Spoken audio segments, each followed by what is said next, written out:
السلام عليكم ورحمة الله وبركاته. شماركم منكم جسنا قافية جدا أكادا اتهتانا يوكانيمو لوانجا وربيتاني بيتان جدا يالا لوانجا فيادمتن كراسال بارا نسنت أغر سيطان عديدا لوانجا زرما ياكن اتان عدي جدا جتولا اتانا كبير كنتتي اتان عدي كان نمني وطلالي انجرو مالف فايدا قد قبا إني فايدان قدان قبو مالي سببا واتيف جتسا كيسا ورونياتا هوجتان كشينا كيسا أما هدو تكاو أسعاتي كان جتسولا شفينينا أدى سراب اللي ستوريوان تايف بشان أحبابا ولين جتسولا فايدا مأجولين كينا فايدا مو كيسا تيلي كنو يعني بشان أحبابا كيسا تنكي حتى بشان إسافوني اللي يو فايدامتي فايدا قداسي كما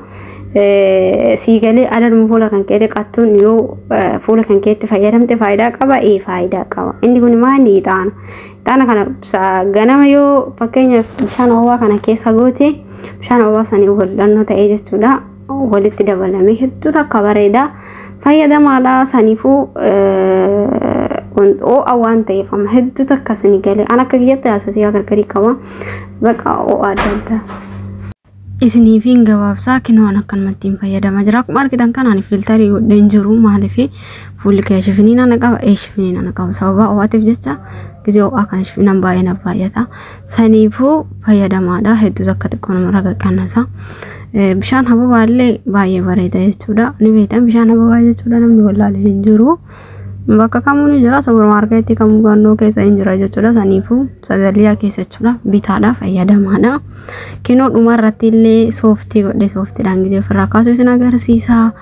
kanaafuu fayyadamaadha faayidaa qaba waan faayidaa qabu yoo walii dabarsan rakkoo takka hin qabu isin galee gisee kennaa waan adda addaa tarrafinnaa waan ta'eef itti fayyadamaadha kinoo akkuma argitan hidhaana jechuudha wantichi kun akka aananiiti fakkeenya isaa jechuudha bishaan hawaa kana keessa yoo keettan saniifuu qorsa fayyadamaadha waan nama miidhus miti isin galee waan shittaa qabus miti fakkeenya kaan amma hasasiyaa qaba waan ta'eef hin danda'u waan shittaa qaba hin qabu kun shittaa waa takka illee hin qabu hidhaana adii jechuudha saniifuu fayyadamaadha